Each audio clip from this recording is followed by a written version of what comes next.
রাত তখন ঠিক 2:17। ঢাকার এক ভাড়া বাসার বারান্দায় দাঁড়িয়ে রাশেদ ফোনের স্ক্রিনে তাকিয়ে আছে। বাহিরে কুয়াশার ভেতরের নীরবতা, আর স্ক্রিনে নীল লাল আলো জ্বলছে। Next round starts in 10 seconds. Rashed কোনোদিন ক্যাসিনোতে যায়নি, জুয়ারিও ছিল না। সে ছিল একজন সাধারণ ঘরের ছেলে। দিনে ব্যস্ততা অফিস এবং রাতে একটু ডিনারের পর ইউটিউবে ঘাটাঘাটি। একদিন বিজ্ঞাপনে চোখে পড়ে 100 টাকা ফ্রিতে বোনাস, খেলুন জিতুন তুলে নিন। সেদিন সে আশ্চর্যজনকভাবে জিতেছিল 1800 টাকা। ঘটনার শুরু এখান থেকেই। আসসালামু আলাইকুম, আমি সাকিব। গবেষণাগারে আজকের পর্ব বাংলাদেশের জুয়া আসক্তি এবং অরাজকতা নিয়ে। চলুন শুরু করা যাক। রাশেদের ফোনে এখন দুটো জিনিস থাকে সব সময় অন: ইন্টারনেট ডাটা আর একটি জুয়ার অ্যাপ। মা ফোন করে, সে ধরতে পারে না। বন্ধুরা ডাকলে বলে, ভাই একটু পরে আসিস, আমি এখন ব্যস্ত। এই ব্যস্ত মানে কাজের অথবা পড়াশোনার ব্যস্ততা না। এই ব্যস্ত মানে লাইভ ক্রিকেট বেটিং, প্লেন উড়ানো, রুলেট অথবা কালার প্রেডিকশন।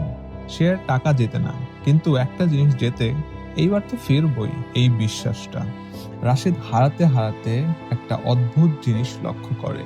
হারার পর সেই অ্যাপটা তাকে আরো বেশি বোনাস দেয়। জেতার পর নীরবতা। অ্যাপ তাকে চেনে। সে আর প্লেয়ার না, সে এখন ডেটা। এক রাতে রাশেদ জিতে যায় 92,000 টাকা। স্ক্রিনে ভেসে ওঠে উইথড্র সাকসেসফুল, কিন্তু টাকা আসে না। হেল্প অ্যান্ড সাপোর্টে মেসেজ দিলে অপর পক্ষ থেকে তারা রিপ্লাই দেয়, one more bet to verify your account.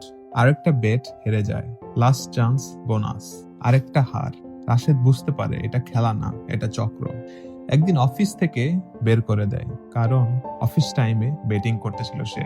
সে মায়ের গয়না পর্যন্ত বিক্রি করে দেয়, বন্ধুর কাছ থেকে ধার নেয়া টাকা সব হারায়। রাত 3টা। ফোনের আলোতে তার চোখ লাল। স্ক্রিনে লেখা ডিপোজিট ফেইল্ড। এবার ফোনটা আর বন্ধু না, এবার ফোনটাও যেন শত্রু। রাশেদ আত্মহত্যা করেনি, সে বেঁচে আছে, কিন্তু সে এখন একটা রিহ্যাব সেন্টারে। সেখানে সে শুনছে তার মতো আরো 27 জন, সবার গল্প আলাদা, শেষটা এক।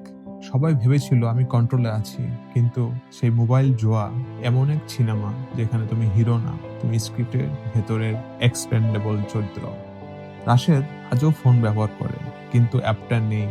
সে বলে, আমি টাকা হারাইনি, আমি সময়, বিশ্বাস আর নিজেকে হারিয়েছিলাম।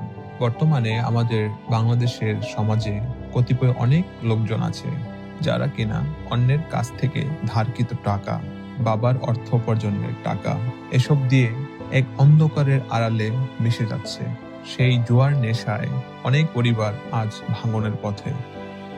ভিডিও ভালো লাগলে একটা সাবস্ক্রাইব আর লাইক দিতে ভুলবেন না, আর কমেন্ট করে জানিয়ে দিবেন পরবর্তীতে আপনি কি নিয়ে ভিডিও দেখতে চান।